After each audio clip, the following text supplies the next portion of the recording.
very well on. I think that the things that have stood out to me is Hanwha Life's Barons. They've been forcing them. FlyQuest have been responding well, right? Now, I wonder if HLE is going to put a higher priority on the Smolder. Because in the previous game, they early picked Zyra, then they picked Ezreal, but then they allowed that pool to be pinched in mid, forcing him into, he didn't want to go Trist, so he went for the Yasuo instead, which resulted in them having a bit of a disjointed comp, where if they'd had a Smolder, I think that comp would have made a little bit more sense. This time though, I'm expecting a higher priority on that as the Skarner now locked in for Peanut. Yeah, Skarner going to be first pick. It'll be really interesting, right? Because as you say, you know, they didn't first round it, and then FlyQuest just banned it, right? So they're obviously pinching that pool. And this is a discussion we just kind of started to have before it came back to us. But you know, the question about, you know, what is Zeka going to move towards when some of the primary champions that he likes to play are banned out? Obviously, he has really developed as a player and moved away from that reputation of being a melee-only guy. He played AD carries very well in the LCK, but those are not nearly as viable now on this patch as they were before. So if you are just going towards melee-style champions, Yone is the clear S tier, and the question is, are the ones below it, like the Akali and the Yasuo and the Sylas, going to be enough to get you across the finish line? Okay, so we've got the Renekton banned out by HLE alongside Masu's Kalista, Inspired's Ivern, the Jax and Yone, those two powerful split pushers from game number 1, removed by FlyQuest alongside the general ban of Aurora. FlyQuest, without having the Kalista that they've played the previous couple of games, they're going to lock in the Kai'Sa for themselves. They'll lock it in right next to the Vi, two very powerful divers right here at the very start.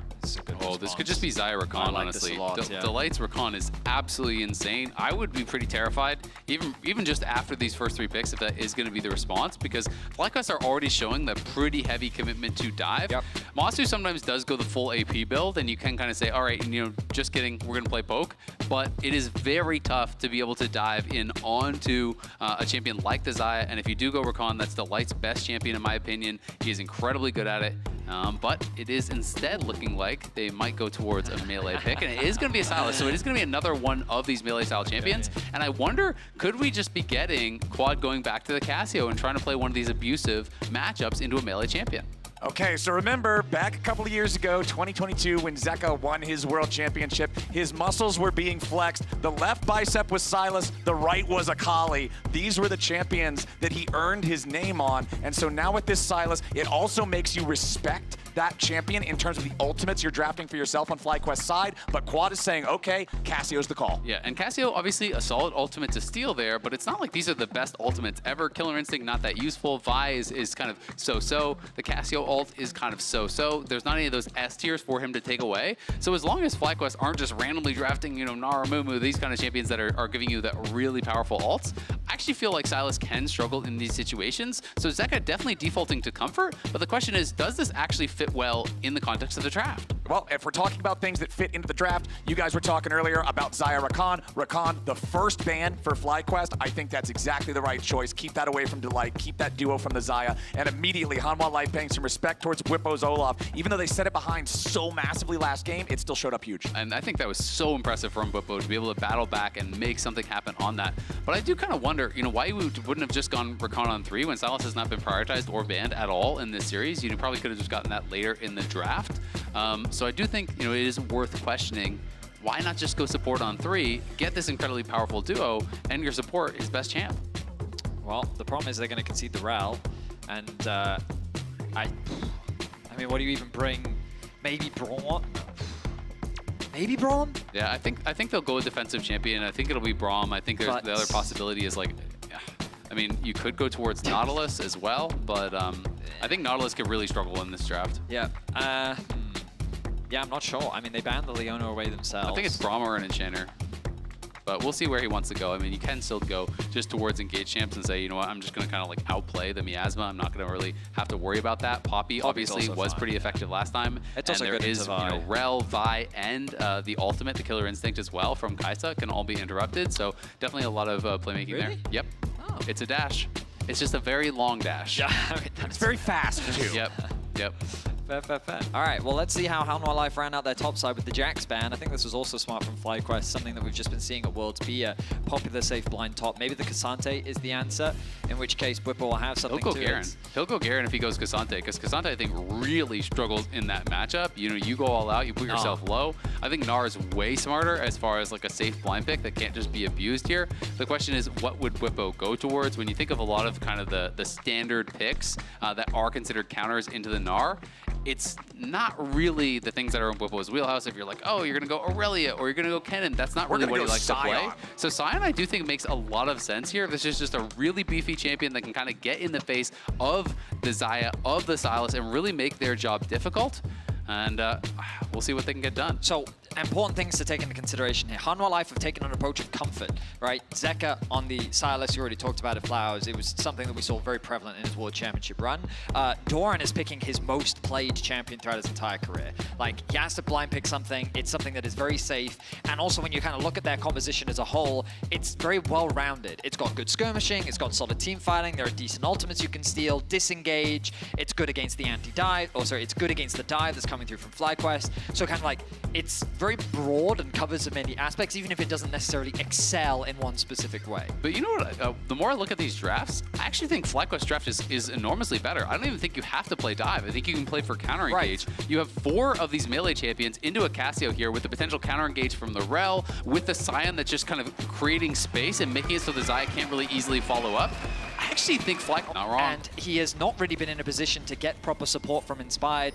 And one of the best ways to deal with that is, okay, kill me, I'm still gonna farm, right? Sion is such an effective lane swap champion. This screams to me that FlyQuest is once again gonna look for a lane swap in the early laning phase, and they're gonna try and leverage the fact that Bwipo can soak this up, will have value later into the game, and they're gonna trust in Masu and Quad to be the carries and step up in this game. And even if they don't go for the lane swap, this is just absolute comfort for Bwipo. He has not been playing it a lot this split in the LCS, but if you've been watching his stream, watching his champions queue, he's been spamming a lot of Sion.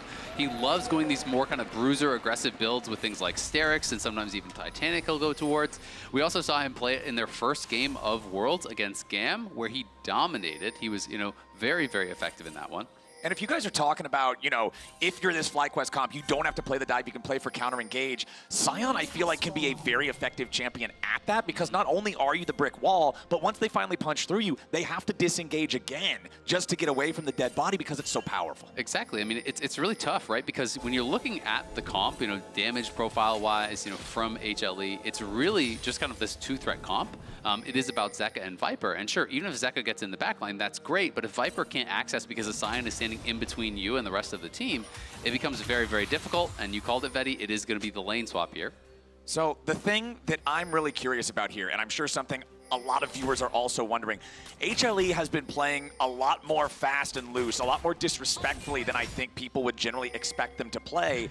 Does the fact that you have now completely lost a game and you are on match point against FlyQuest cause their thought process and their decision making to change drastically? I mean, I'm of the opinion that they aren't really playing, you know, super disrespectfully. I think that it's just more playing the style of champions that they're playing, right? When you play Yasuo and stuff, you have to play very aggressively. You have to play in your opponent's face. And generally speaking, if you look at the expectations for the series, it would just be that they'd pick these mechanical picks and they would just heavily outplay FlyQuest and dominate you in the 5v5. So I feel like they're going to play the similar way to what they've been playing. I agree with the sentiment that FlyQuest, if given enough time, have drafted today in a way to outscale HLE, right? I think the reason why Hanwha Life has kept it as close as they have in many of these games is because of how excellent they are at team fighting. I think the way in which they were able to overcome Gen.G was they're truly phenomenal team fighting. We only have to look back at their series against Gen.G just here at Worlds to think back to the Delight engage, right? And the way they navigate. Like, you look to Viper and like, they have so many talented individuals that really understand the limits and what they're supposed to do in a fight that they become terrifying that even at a deficit, they can find ways to outplay. But the reality is that at a certain point, comps just beat talent. And FlyQuest are consistently drafting in a way that allows them to have that advantage in the late game. And Azael is talking about how he has confidence in their late game prowess. I completely understand where he's coming from. Ultimately, it comes down to whether or not they can get through this laning phase and get to those late game fights, and how HLE will play around the Baron. Delight in some trouble here, though. He's level 1, Buzio level 2, Masu with the flash over the wall to chase after Delight once the last auto attack doesn't find it. Masu just a little bit late there with the summoner follow, but Inspired showing up down here in the bottom lane. Whippo's down to 200 HP. Oh, the attempted flash after the Vault Breaker to connect on Viper. So HLE coming out on top in 2 different flash-for-flash trades. Yeah, nice attempt there. He has to predict, right? You can't obviously always be able to respond there. Viper flashed very late, which means he just has to guess where he's going to flash to. Throws that flash out to try to redirect, can't quite get it. Masu, definitely a bit more of an unforced error there. Thought he could be able to get back in range to get a Q off, but couldn't quite do it. You know, had Delight incredibly low, would have loved to grab that first blood, but at the end of the day, not able to do so. It is just trade of flashes though, so not the end of the world. Yeah, I mean, I would say that FlyQuest feel very comfortable on stage now. You know, like in game 2, I could see moments where they were being like really respectful to HLE. They weren't overstepping their bounds in the late game fights. But here at the start of this game, you can feel they're warmed up, and the fact that Masu and Busio sit there and go, no, we can flash for this, we can go for this kill, you can see now that like I feel like they're playing with the weights off, and they're riding that momentum off the victory of the previous game. And one advantage that we haven't really touched on yet, though, was Peanut being able to actually cross-map and steal away some of these camps. He started on his Wolves and then was able to cross-map, take away the blue and the Gromp there from Inspired. So Inspired really had no job. He had nothing to do on the map, so that's why he looks for this early gank down towards bot lane to try to actually fund his Viper. So at the very least, he was able to trade flash for flash there, but you can see he is down quite a few camps, you know, has been put behind by Peanut's pathing, and his early game has been excellent in all 3 games. Peanut really being a difference maker for HLE so far. Whippo just continuing to farm down here in the bottom lane with that Scion.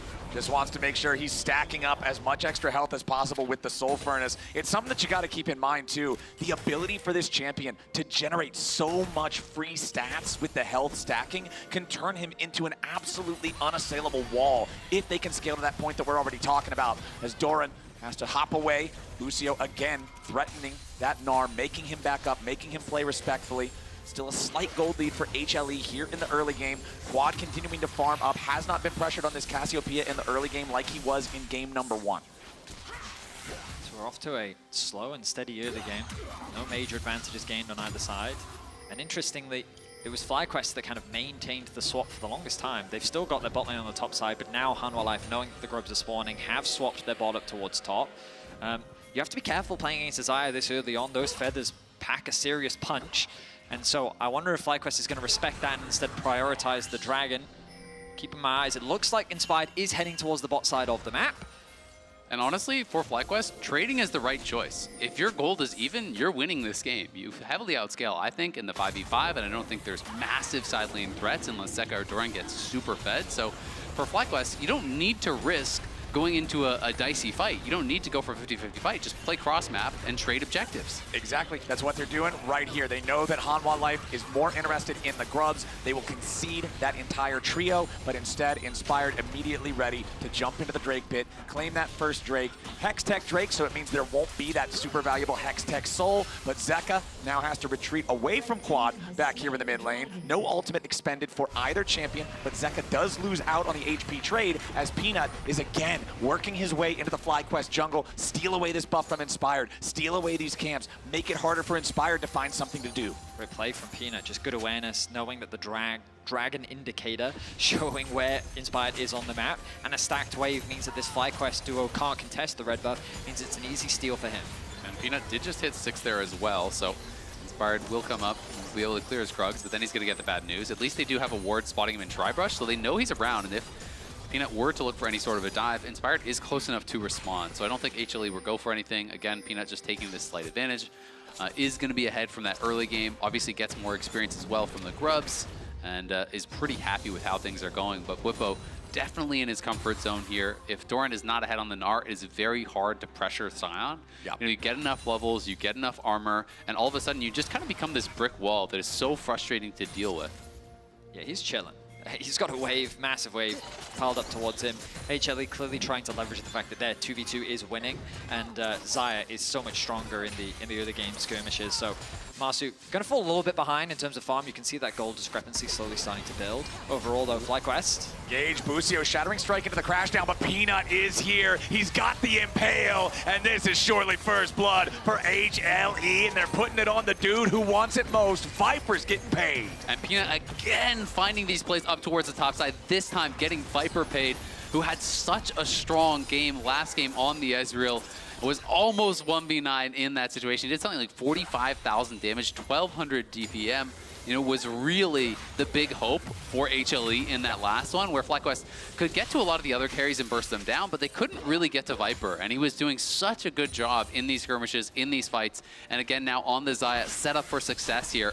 Getting that early kill creates another solid advantage for HLE. They've now actually swapped the lanes back. They've moved Busio into mids to help Quad get this push out, and Marsu's going to go and catch the remnants of the wave in bot lane. Zeka just firing off the stolen petrifying gaze there. Always the thing with Sylas, sometimes you just have to throw the ulti out there because the timer's running out. As Bwipo back up in the top side, gonna mine some plate money. But look at that Essence Reaver finished for Viper 9 minutes into the game. Like, this Xayah is strong. And the thing about Ezreal is you can be self-sufficient, which is where I think Viper really thrives. But on top of that, Xayah is the same, right? You're not afraid of this dive. If the Vi comes onto you, you're just making it even easier for the Xayah to play. And so, yeah, I think that HLE find themselves in a very good position. A 1k gold lead, largely sitting on top of Viper. The objectives are equally traded. The Grub's going to be spawning in about 1:10. Inspired, making his way into the bot lane. Inspired with that ulti, ready to use it, but no target. HLE not going to overplay their hand here. They've got the ward inside that middle brush in this bottom lane, and it looks like Inspired gonna... Nope, just chilling still. Yeah, we'll see how long they want to wait for this. You can see Peanut again heading out towards top. He's just trying to be very efficient with his time. And they do cancel recall one more time. Bwipo could be in some danger. They're going to look for a wraparound. Yeah, remember that Bwipo does have the ability to use the ulti to try to get away, but they stand right in front of him, exactly the way you want to outplay the Sion ulti. Meanwhile, down in the bottom lane, Busio and Inspired trying to make the play here on Delight, but a beautiful amount of damage from Viper there with a Feather Call. Now he tries to get a little bit more, and Viper outplays him and slays him down here in the bottom lane. HLE's AD carry does not want to lose this series. Viper is absolutely popping off. They go for a play onto the bot lane 2 versus 2. But you got to remember, this Essence Reaver gives Viper so much damage. The feathers truly did fly, and they sowed destruction for FlyQuest. Yeah, and Delight just played that so well. The CC on Masu right as he tried to fly in, really punishing. Now HLE going to be able to take 6 grubs. This is a very commanding position for them. And crucially, it's a situation where both junglers are making plays on opposite sides of the map. On HLE's side, it succeeds. It gets them kills, it gets them plates, it gets them grubs. On the bot side, it fails. And on top of that, Viper is the one to benefit from the kills. Yeah, exactly. And to make matters worse, they spent so much time in this brush waiting for this play here, and they have to give up the wave on the tower. Masu has to run away from it here, and watch as the ulti comes in from Delight right as he goes in. He's insta-CC'd. The feather pull is there across all 3 members from Viper.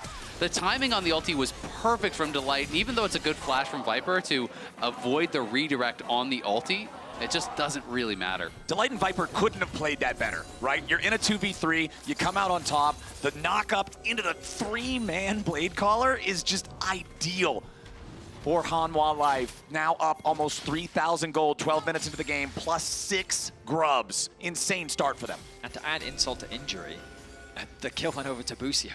So it doesn't even go on to either Inspired or Masu, which just makes things even harder for them as Viper sets his sights on that tower. The plates haven't even finished yet. We're not 14 minutes in. But HLE can just continue to play around the strength of their bottom lane right now, move them around the map. I say that typically you'd expect them to be pushing bot so they could secure the Drake, but they're going to move Zeka off to bot. Doran's going to catch mid, and they're going to get themselves their first dragon of the game. But we'll see what FlyQuest can do from here, because obviously they were down 3,000 gold, you know, this early or even earlier last game. They've been down every game. And, you know, so it's a less significant disadvantage than they were in last game. I still feel like their spot is okay. But obviously, if HLE can get that big fight to really kind of throw it over the line, that's going to be the problem. But I mean, Quad is in a good spot. Bwipo's still in a good spot. The real problem here is Masu has been put quite far down, and that hasn't really happened thus far this series. Yeah, the biggest advantage on the Rift right now, you can see it on the scoreboard at the bottom, plus 1.6 thousand gold, roll for roll for Viper. First items coming online across the board, really. Rod of Ages again for the Cassiopeia. Peanut wanting to make a gank up here into the top lane, but this time, Whippo can use that ultimate to get himself away in time. The Impale interrupts his decimating smash. They're looking for a little bit more damage onto him here. Viper free-firing pretty hard onto the Scion, but Whippo again just knocking him back up into the air. Blade Caller takes him low, but it won't take him down. As Hanwha Life still just trying to get this wave pushed up. They would love to be able to knock down the last little bit of this turret. Whippo barely hanging on, almost no HP left. Meanwhile, down in the bottom lane, another fight's going to be breaking out as Zeka and Delight try to stay in a fight, but Whippo's going to be killed underneath the tier 1 turret at the top lane at the same time. A little bit more damage onto Zeka. Ain't going to do it here just yet. Inspired critically low. Zeka still fighting. A slam back at the wall. Inspired is alive, and Zeka's down. I think that's a kill across the board from both sides. The problem is that Viper's getting a tower as well. Peanut is continuing to invest resources into making sure that Viper is being snowballed. But FlyQuest are doing the smart thing. They're cross-mapping. They're moving into an area of the map that should belong to them, and HLE is fighting them for it. Zeka overstays his welcome, and he ends up giving over a kill. 3,500 gold lead for HLE as the turret plates fall, and the numbers popped up on your screen there. It was 7 plates to just the single plate over there for FlyQuest. It's plus 750 of that 3.5k just in the plates from the lane control that HLE has asserted. And even with the kill on Masu, Viper has a 2,000 gold advantage here. He got all of that plate gold, got the first tower gold on top side, got the kill on Whippo as well. Whippo was obviously just trying to delay while they look for a cross-map play, trying to soak pressure from those two members. This lane economy snapshot powered by MasterCard showcases the enormous hill that they will have to climb now that this advantage has really gotten out of control for Viper. I will say, though, that Quad, I think, is still in a good position. He can match into Zeka very comfortably right now, especially with all the mana he's now been able to stockpile. It makes it that much harder for Zeka to play in the side lane. But you are right in that the big scary point is Viper. Yeah. But the good news is that if you take out Viper, the scary point disappears. Ah. Now, I'm not saying it's easy to take out Viper. Pretty difficult, actually. Yeah, in fact, his whole toolkit is designed for Maybe being down 10k, but the good point is if you kill their Nexus, the lead doesn't matter. I mean, but you've got to remember, in these team fights, this is where I give FlyQuest a lot of credit, absolutely. is that they are very good at finding that target, the target that they need. And while, no, they don't have an Amumu. No, they don't have the Nunu. I'm noticing a trend. But it is going to be harder this time round because Viper's on a champion that is about that self-sufficiency. It welcomes the dive. It wants to be able to find those outplays. In the event that they're able to shut down Viper, then FlyQuest have the tools to turn those fights. Well, it's really interesting because I don't know that they do have the tools to actually kill off Viper, you know, early on in the fight, unless he really misplays. But I do think they have the ability to still potentially absorb and engage and have someone like Whippo just kind of zoning Viper out, giving his life and having the team win on the other side. So I think that's going to be what they're looking for. But the problem is HLE is doing such a good job of extending the gold lead. Yeah. You know, it really stalled out in those other games. You know, last game it was about a 3k gold lead around 10 minutes, which was massive, but it really stalled from there. And now this is nearly a 5,000 gold lead here. Nicely maneuvered there with the Herald from Zeka to drive it from the bottom lane into the mid lane. The previous 2 games, we have seen the Herald crash into the wall, not quite get the value you were hoping for with that lane-to-lane drift. This time around, Zeka's got his driver's license. He's making sure that Herald hits exactly on the mark. But it is the biggest gold lead we've seen in this early, slowly transitioning into mid-game point in the series so far, with a 4.5, nearly 5,000 gold lead for HLE and 30 seconds until the 3rd Drake of the game spawns. Yeah, it's kind of crazy how quickly this game is snowballing out of control. FlyQuest, it's true that so far in this series they haven't been able to find much footing in the early game, but as you rightly said, Azael, the deficit wasn't that bad, but just like that off the back of the Herald, they're ballooning it so rapidly with a lot of the gold advantage sitting on Peanut and Viper, who really have been the stars of the series when we think about the entire best of 3. Yeah, I think Doran was very big in game 1 on the Jax as well. You know, I think Peanut for sure, to me, is by far the standout player for HLE thus far this series. His early game has been so strong. He's been pathing well, and we're going to see another tower die here as HLE just step forward, threaten it, and continue to build that gold lead here. Now just a hair under 5,000 at this point. But we're going to be trying to push up on that top side as Quad farms on bot. FlyQuest has no intention, obviously, of fighting for this dragon. again, just trying to play for that cross map, see if they can get some gold back. Yeah, the name of the game for FlyQuest is stall, stall, stall, because HLE is so far in control of this game. You can see the inventory of Quad. The Rod of Ages stacked up to 6. He's got about 2/3 of the stacks on the tier as well, so around the time that he completes that Archangel Staff, it should be nearly ready to immediately evolve as Bwipo is once again in a compromised position. He flashes away so he can use the ulti to continue escaping and avoid another death. Fortunately for Bwipo, his base was interrupted there by Delight, who was able to find, well, he was able to find Bwipo and be annoying. It's the TLDR. They get the flash out, and so that's a nice win. The Dragon was also secured there in favor of HLE. And Marsu now being sent bot lane to catch that wave. Ultimately, it's just a map game once again for HLE. They're not really trying to overforce any fights. They're just leveraging the pressure that they have to kind of split FlyQuest apart and slowly but surely kind of dissect them of their resources, suffocate them with jungle farm, deny them any vision, and look for these type of picks. So what I'm kind of looking at right now is this sort of 9-minute timer on FlyQuest for the Dragon Soul. That's the point where you're really going to start to feel this, okay, we can't really stall anymore type of moment. Since they got that first Drake, luckily it's not super soon. But you're looking at about, what, 28 minutes on the clock, and that's about how long FlyQuest is going to have to scale. You can see that Archangel Staff that I talked about is now fully completed, so the stacking towards the Seraphs is going to be that much further accelerated for Quad. Still only one item on Inspired, not feeling super strong on that Vi. As soon as he presses R, it's pretty much a guaranteed one-way ticket. 2 items completed now on Masu with the Kaisa, though. Really wants to hit 3 to feel like he's got some good firepower. Yeah, absolutely. And it's always this difficult situation when you are a 2-threat comp like FlyQuest have, is that HLE can just full send it on the one strong member potentially, and if you don't have that secondary carry to really kind of punish, that can be very problematic, and that's a situation that I think FlyQuest are finding themselves in a little bit now. Masu does have 2 items though, so he's not in a horrible spot, but you know, we'll see if HLE can continue to push the pace here. Still maintaining just about that 5,000 gold lead, but now the Baron is here.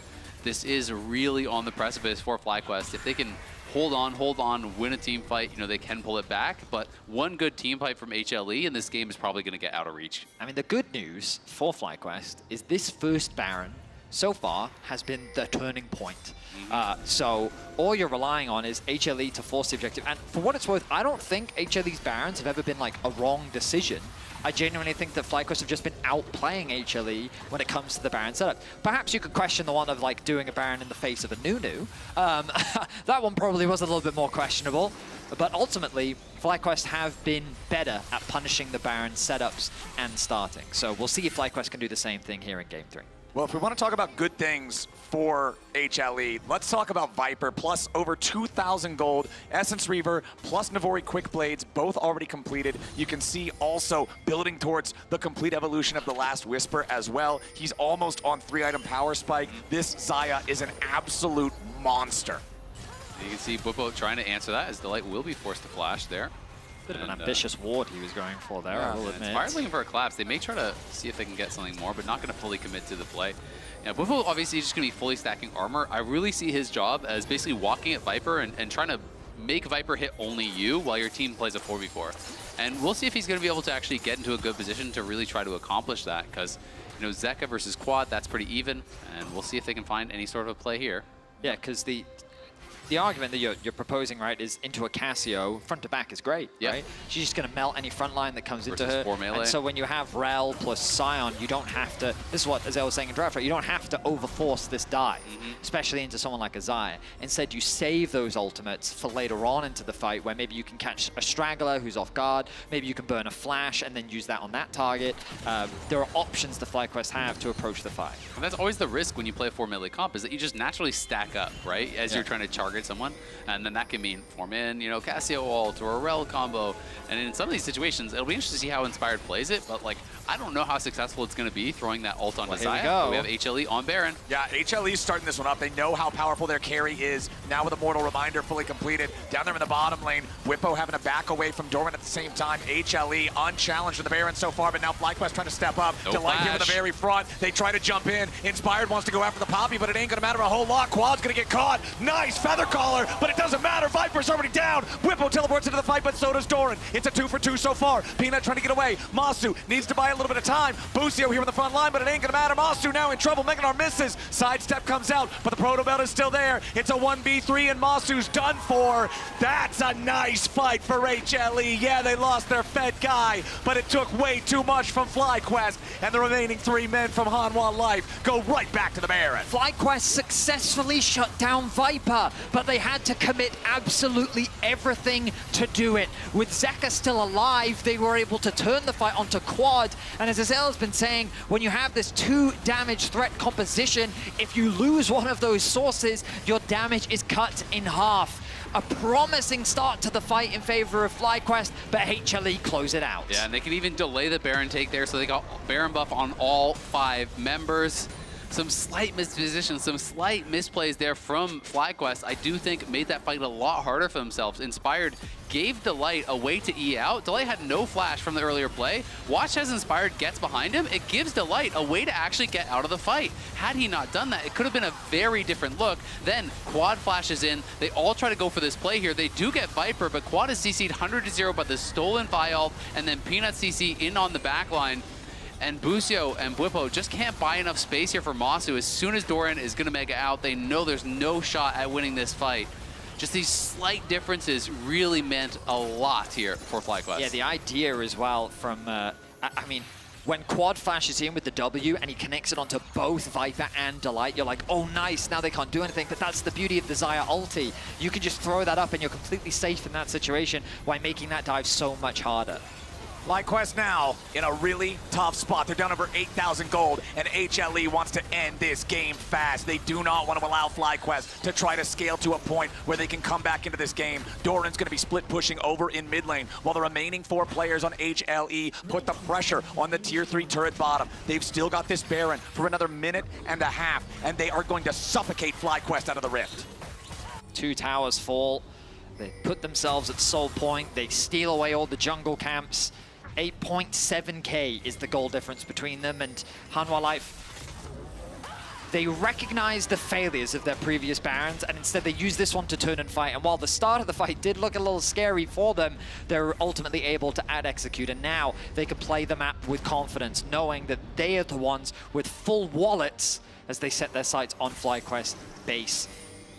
And this lead now, you really are depending upon mistakes from HLE. It kind of is a game that becomes a little bit out of FlyQuest's hands when you are down, over 8,000 gold, when you have your opponents at Soul Point, when you have your opponents with that Baron buff. So FlyQuest gonna have to wait for mistakes and see if they can find an opportunity. Zeka's the target, but he uses the stasis to get away from the Vi ultimate. Magnet Storm followed by the Killer Instinct from Masu. A pick for FlyQuest on the HLE mid laner, but at the cost of so many resources. Bwipo now trying to defend underneath the tier 2 turret here in the top lane, but the rest of FlyQuest is coming to collapse. Inspired has gone over the wall, coming up behind Delight. Bwipo surely going to be killed here, but remember that he comes back to life. FlyQuest still trying to keep the fight going. Busio goes over the wall. Delight's going to be your target here with a Shattering Strike coming out, but a little bit more damage is still going to be required. Busio grabbing the kill on that one. Petrifying Gaze onto Peanut. Viper and Dawn still trying to fight, but a massive impale from Peanut to turn it right back around. That might just be the game from the Hanwha Life jungler.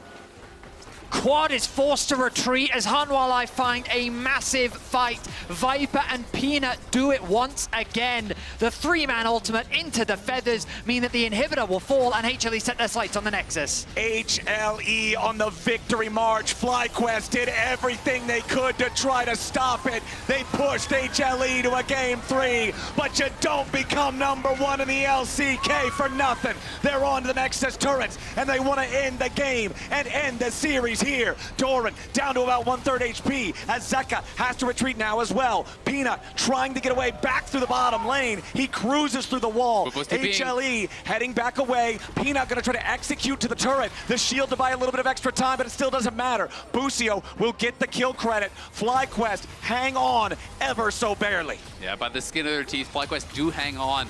I love the attempt at that play after the pick onto Zeka, and honestly, if it wasn't for that buffered ulti there from Peanut, I think FlyQuest win that fight. They were in a great situation. They land the Petrifying Gaze stun onto Peanut, but that ulti, the buffer there, really changed the whole game. because Bwipo obviously is getting taken down, but FlyQuest, no, this is our chance. This is a 5v4. If we can ace them here, we can make something happen. Delight is sectioned out and really goes down pretty much for free. Bwipo buys a lot of time. Quad is poking around on the side. Doran has no Mega, but it all comes down to this ultimate. From this spot, this is a very winnable fight here. No Mega on Doran, the stun lands, but this ulti comes out right before he gets stunned from the Vi. Q buffers it perfectly in time. The Blade Caller is there, and it is absolute cinema from the HLE side. The FlyQuest coaching staff knew that was their moment to try to come back. You could not have a bigger, badder, better Skarner ult than what Peanut just did to guarantee the victory in a fight that otherwise looked doomed for HLE. Now, Dragon Soul spawning in a little bit over 30 seconds. Baron spawning in a little bit under 1 minute. FlyQuest backs are against the wall. The slightest, smallest mistake is the end of the game and the end of the series as HLE take to the rift once again, ready to force FlyQuest back. And look at top lane. All they have to do is just delay. FlyQuest have no TPs to be able to answer here, but if they base, they give up soul. So HLE just needs to just keep them here and buy time for the supers. Super minions continuing their march. You can see a recall from Masu, but he cancels it. Quad has teleport, but not yet. It's still got a little bit of that cooldown left on it. No teleports available for either one of the players on HLE either. And it looks like FlyQuest is just saying, give it. Don't bother fighting for this. It's not going to work out. Free Chemtech Soul for HLE. And I think this is the right call here from FlyQuest. I think you're almost guaranteed to lose from that spot. And honestly, one Dragon doesn't get you back into the game, even if you're able to steal it. So, you know, having a hope at maybe an Elder Flip or something like that, when you're this monumentally behind, is actually a better shot. You know, you look for a 50-50 at an Elder, you look for a 50-50 at a Baron. That's the kind of objective that might be able to get you back into it. But that being said, you're still down 10,000 gold, and there's a soul on top of it. It is a nearly impossible game for FlyQuest to play. It certainly is, and they're not going to be given any opportunity to steal this one away. The vision has been denied. Delight is hovering on the outside of the pit. There's Doran acting as bodyguard as well. And that's going to be a Baron secured for Hanwha Life. Zeka even stealing away the Vi ultimate, so in case anybody from FlyQuest tries to stop it, he can immediately jump in to punish. Doran jumps in, wants to go for the Mega Gnar, but he doesn't find a whole lot of success with it. Zeka versus Inspired off to the side as FlyQuest try to hold the line. Miasma to stop HLE from stepping any further forward. Doran at about half HP, Bwipo doing the same. Over the wall goes Zeka, he's into the back line, but he uses the stasis. Magnet Storm from Busio looking to keep everybody locked up, but Viper is already unstoppable and FlyQuest is crumbling. A little bit more damage from Doran might get it done, but Quad kills Delight. FlyQuest scrambling, but it will not matter. HLE will not be denied. The LCK's #1 seed will earn their win, earn their ticket to the quarterfinals. 19-8, 30 minutes in, they'll take the series. And what a heroic performance by Peanut. He was crushing it in this series. The early games from Peanut, absolutely incredible. And really the lone shot of a comeback for FlyQuest in this one, absolutely denied by an incredible Skarner ult. Really showcasing his class in this one. Beautifully done by HLE. FlyQuest pushed them, but HLE was ready to answer. Desk, what do you think? We think that it is a magnificent game plan from HLE in that last one. They said game 3, yeah, we're gonna wake up. But I can't, and they are a deserved quarterfinalist, absolutely right. But you keep on thinking to what could have been if FlyQuest won that game 1. But that's just how the cookie